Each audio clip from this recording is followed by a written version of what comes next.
بسم اللہ الرحمن الرحیم۔ ریاکاری کی تسبیح سے بچو۔ روح کا اظہار بات سے ہوتا ہے، ریاکاری کی تسبیح سے بچو۔ ظاہری نقش و صورت پر نہ جاؤ بلکہ حسن سیرت طلب کرو۔ حق کے ارادے، حق کے فکر و خیال سے ہی جہان کا ظہور ہے اور اسی ایک کا وجود ہر طرف جلوہ نما ہے۔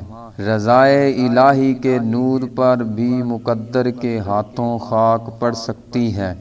اللہ عز و جل کی ذات میں خود کو فنا کر کے ہی آسودگی حاصل ہو سکتی ہے اور اسی فنا سے اولیاء اللہ کو حق کی پیوستگی میسر آتی ہے۔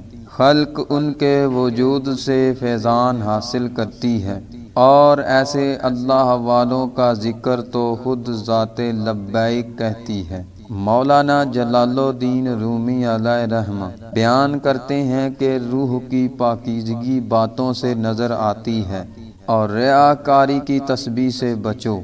ظاہر کی بجائے باطن پر توجہ دو اور اللہ عز و جل کی ذات میں خود کو فنا کرنے کے بعد ہی آسودگی حاصل ہوتی ہے۔